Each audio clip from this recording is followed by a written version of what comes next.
my video is about banking subject for second year commerce, and my topic is kinds of bank by functions, which is in second chapter of book kinds and organization of bank. So let's start. Kinds of banks by functions. Bank is an institution that deals in money. In general, it receives deposits and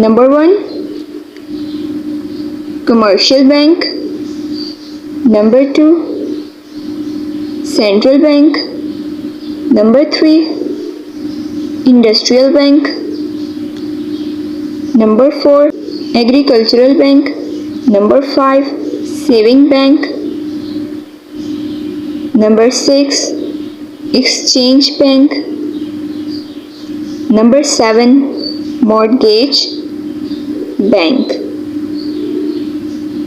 Number 1, commercial bank. Commercial bank receives deposits and advance loans to promote business and commerce. Their important functions include making payment against check, advancing loans and overdrafts, issuing letter of credit, discounting bills of exchange, transferring of money by TT, bank draft, pay orders.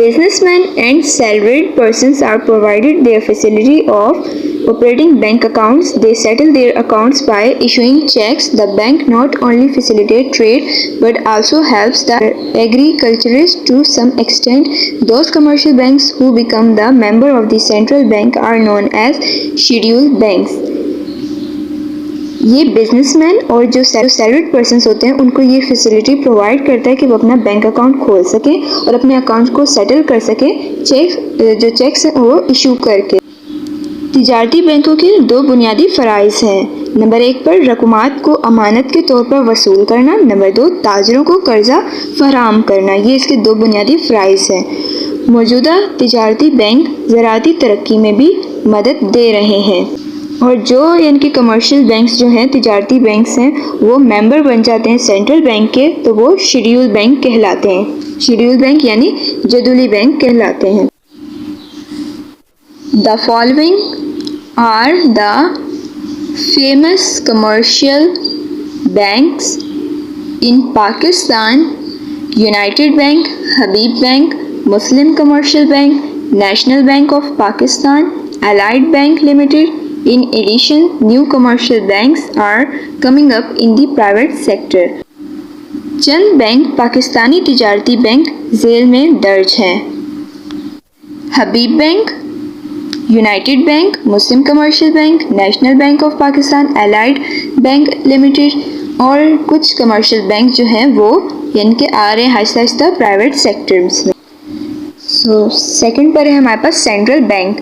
It is the bank which is responsible for the financial and economic stability of the country.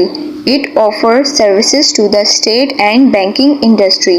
As a banker to the state, it monopolizes the issue of currency notes, manages public debts, and acts as a custodian of foreign exchange and national reserves. Number 2 پہ ہمارے پاس مرکزی bank یعنی central bank. مرکزی bank سے مراد وہ bank ہیں جو کہ ملک کے مالیاتی نظام کے استحکام کے ذمہ دار ہوں. یہ براہ راست حکومت کی نگرانی میں چلتے ہیں. ہر ملک کا اپنا ایک مرکزی بینک ہوتا ہے جو کہ بینکاری اور مالیاتی نظام کو منضبط کرتا ہے. یہ دوسری قسم کے بینکوں کے لیے قوانین مرتب کرتے ہیں. جو تجارتی بینک اس بینک کے ممبر ہوتے ہیں انہیں جدولی بینک یعنی شیڈیول بینک کہتے ہیں۔ یہ بینک ملکی کرنسی کے اجزاء کے بھی ذمہ دار ہوتے ہیں اور یہ عمل ان کے بنیادی فرائض میں شامل ہوتا ہے۔ مرکزی بینک نجی سرمایہ، مخلوط سرمایہ یا سرکاری سرمایہ سے قائم ہو سکتا ہے، لیکن ہر صورت میں کنٹرول سرکاری ہی ہوتا ہے۔ امریکہ کے مرکزی بینک کا 100% سرمایہ عوام کا ہے، جبکہ پاکستانی مرکزی بینک کا 100% سرمایہ حکومت کا ہے، لیکن دونوں بینکوں کا کنٹرول حکومت کے ہاتھ میں ہے۔ نمبر 3 پر ہمارے پاس industrial bank. Industrial banks offer valuable services for the development of industries in a country. They offer long-term loans both in local and foreign currencies to the industrialists. They prepare feasibility reports on new projects and expansion plans. Number 3 پر ہمارے پاس ہے صنعتی bank. صنعتی bank ملک میں صنعتوں کے قیام میں مدد دینے کے لیے قائم ہوتے ہیں۔ ان کی ضرورت اس لیے پیش آتی ہے کیونکہ تجارتی بینک یہ فریضہ انجام دینے کے اہل نہیں ہوتے۔ صنعتی بینک کارخانوں کے قیام، ان کی توسیع اور اثاثوں کی تبدیلی کے لیے طویل المیعاد قرضوں کی فراہمی کو ممکن بناتے ہیں۔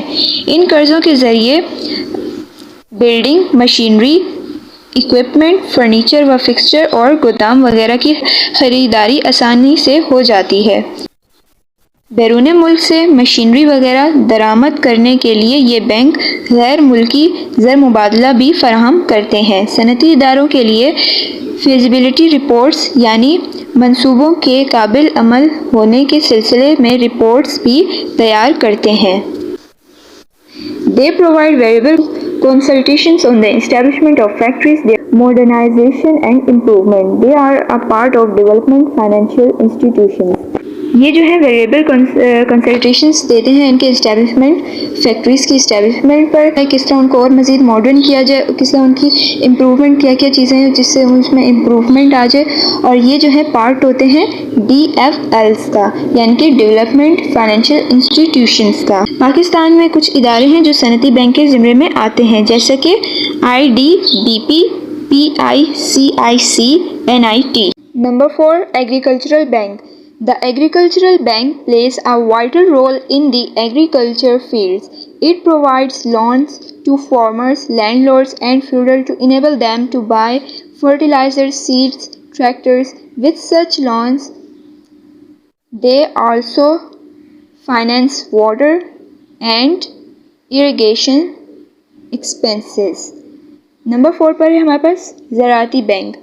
یہ بینک زراعتی ترقی میں مدد دیتے ہیں، چھوٹے بڑے جاگیرداروں اور زمینداروں کو زراعتی پیداوار میں مدد دینے کے لیے قرضہ فراہم کرتے ہیں۔ ان قرضوں سے ٹریکٹرز، بیج اور فرٹیلائزرز خریدی جاتی ہیں۔ ہمارے ملک میں یہ قرضے صنعتی قرضوں کے مقابلے میں بہت آسان شرائط پر دے دیے جاتے ہیں۔ The loans are offered against the hypothecations mortgage of the land and its harvest or crop of a season. عام طور پر ان قرضوں کی وصولی فصل کے بعد کر لی جاتی ہے۔ Number 5 saving banks. Its objective is to encourage saving of the common man. These small savings, if deposited with the bank, turns into a large amount which is channeled in the development of commerce and trade. Number 5 ہے ہمارے پاس بچت bank. دراصل اقتصادی ترقی کے لیے اربوں روپے کی ضرورت ہوتی ہے۔ اقتصادی ترقی سے مراد صنعتی، تجارتی، زرعی اور سائنسی ترقی ہے۔ حکومت اتنا بڑا سرمایہ تنہا فراہم نہیں کر سکتی۔ بینک اس سلسلے میں حکومت کی مدد کرتے ہیں۔ وہ چھوٹی چھوٹی بچتوں کو عوام سے وصول کرتے ہیں۔ یہ چھوٹی بچتیں سرمایہ کو تشکیل دیتی ہیں جو پھر معاشی ترقی میں اپنا کردار انجام دیتی ہیں۔ The more the savings are mobilized, the greater the prospects are for national investment. Saving banks offer interest or profit to their account holders. Now saving banking is attached with commercial bank. ٹھیک ہے، بچت bank وہ bank ہیں یعنی کہ جو عوام کی معمولی اور چھوٹی بچتوں کو جمع کر کے کروڑوں اور اربوں روپے جمع کرتے ہیں اور پھر ان رقومات کو قرضہ دینے میں استعمال کرتے ہیں۔ پاکستان میں بچت بینک اپنا علیحدہ وجود نہیں رکھتے، بلکہ صنعتی و زرعی بینک عموماً اور تجارتی بینک خصوصاً بچت بینک کا کردار بھرپور طریقے سے انجام دے رہے ہیں۔ 6. Exchange Bank. It deals in foreign exchange and is involved in foreign trade. It provides foreign exchange to importers. It buys and sells foreign exchange at open market rates, which are generally different from the rates determined by the central bank. Now foreign exchange dealings are made by commercial banks and money changers. Number 6 پر ہے ہمارے پاس مبادلاتی bank. تجارتی bank کا مقصد ملکی تجارت کو ترقی دینا ہے، جبکہ مبادلاتی بینک کا مقصد غیر ملکی تجارت کو فروغ دینا ہے۔ یہ بینک غیر ملکی بلوں کی خرید و فروخت اور اس کی کٹوتی کرتے ہیں۔ اس کے علاوہ یہ LC اور بینک ڈرافٹ وغیرہ بھی جاری کرتے ہیں۔ پاکستان میں مبادلاتی مشاغل کے لیے کوئی علیحدہ سے بینک نہیں ہے، بلکہ یہ فریضہ تجارتی بینکوں کو سونپ دیا گیا ہے، جن کی مخصوص شاخیں مبادلاتی بینک کی حیثیت سے کام کرتی ہیں۔ یہ بینک غیر ملکی تجارت میں لین دین کرتے ہیں، درآمد کنندہ کو غیر ملکی زر مبادلہ فراہم کرتے ہیں اور برآمد کنندہ کا کمایا ہوا زر مبادلہ مرکزی بینک میں جمع کر دیتے ہیں۔ تقریباً تمام پاکستانی تجارتی و صنعتی بینک زر مبادلہ کا لین دین کرتے ہیں۔ اس وقت پاکستان میں تقریباً 18 غیر ملکی بینک بھی اپنی 64 برانچوں کے ساتھ غیر ملکی زر مبادلہ کا کام کر رہے ہیں۔ 7. Mortgage Bank. It is the bank that commands its capital through deposit and dealing in shares and bonds. It finances agricultural people. It is of 3 kinds: cooperative banks, quasi-cooperative bank, commercial banks. رہنی bank. Number 7 پر ہمارے پاس ہے رہنی bank. یہ وہ ادارہ ہے جو حصص و مسکات کی فروخت اور امانتوں کی وصولیابی کے ذریعے سرمایہ حاصل کر کے اور اس رقم کو طویل المیعاد بنیاد پر زراعتی لوگوں کو قرضہ جات کی صورت میں فراہم کرے۔ ان بینکوں کی 3 قسمیں ہوتی ہیں: cooperative bank, quasi cooperative banks and number 3 پر ہے commercial bank. First two are non-scheduled banks. However, all commercial banks in Pakistan performing mortgage functions are scheduled banks. Mortgage banks lend for purchasing and reclaiming land and discharging all debts. They mortgage 50% of the land. پہلے 2 bank غیر جدولی bank ہوتے ہیں، یعنی مرکزی bank کی فہرست میں ان کا نام نہیں ہوتا، مگر رہنی بینک کا قرضہ انجام دینے والے پاکستان کے تمام تجارتی بینک جدولی بینک ہیں۔ زمین کی خریداری یا اسے بہتر بنانے کے لیے یا پرانے واجبات ادا کرنے کے لیے یہ قرضے دیتے ہیں۔ زمین کا 50% حصہ رہن کر رکھتے ہیں۔ The period of loan ranges between 15 and 30 years. These loans are provided to their members. قرضے کی مدت 15 سے 30 سال تک کی ہو سکتی ہے۔ یہ قرضے کو آپریٹو بینک اپنے ممبران کو فراہم کرتے ہیں۔ Thanks for watching. Kindly subscribe and like my channel. Next video تک کے لیے اللہ حافظ۔